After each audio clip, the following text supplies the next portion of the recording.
Hey guys, this is Nick with PhoneArena and you're watching our video review of the Samsung Galaxy Xcover. What makes this smartphone special is that it is IP67 certified, which means that it is resistant to shock, dust and water damage. In terms of specs, it comes with a single-core 800 MHz processor, a 3.65-inch display, 3.2 megapixel camera, and a 7.2 megabit per second 3G radio. First of all, we have to say that the Galaxy Xcover looks tough and feels solid in the hand. Its size is great for single-handed usage and its textured back cover provides a bit of extra grip. We're also very happy with the physical buttons on the Galaxy Xcover. All of them are of the physical kind, well exposed and provide a lot of tactile feedback. Taking the back cover off is possible after untwisting this special lock, which keeps the back cover firmly attached in place. On top we see a 3.5mm headphone jack, which is protected by this plastic insulating cover, just like the micro USB port on the bottom. Unfortunately, the micro USB port is recessed so deep that plugging a generic micro USB cable inside may be impossible, which may be pretty inconvenient if you don't have the stock one nearby. Sadly, the display on the Samsung Galaxy Xcover is quite ugly to look at. It has a resolution of 320 by 480 pixels, which is quite low considering its size, so graphics tend to look pixelized. Its colors look undersaturated and its viewing angles are quite narrow. On top of all that, its outdoor visibility is average at best. The Samsung Galaxy Xcover runs Android 2.3.4 Gingerbread with the TouchWiz user interface installed on top of it.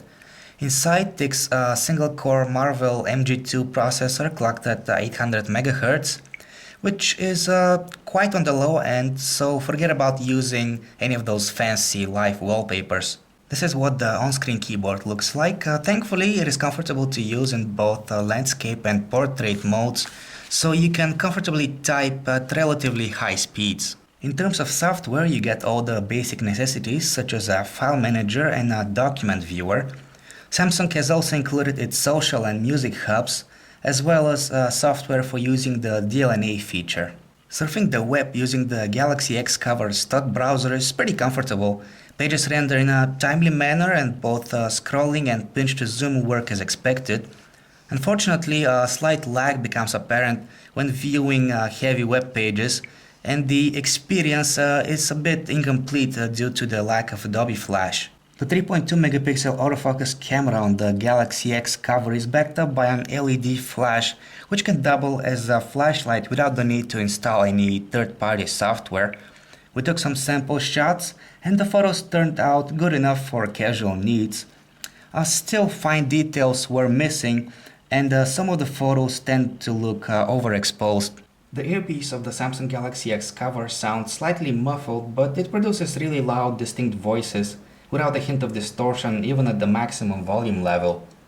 At the same time, the microphone performs even better and picks up voices that sound clear and distinct on the other side of the line.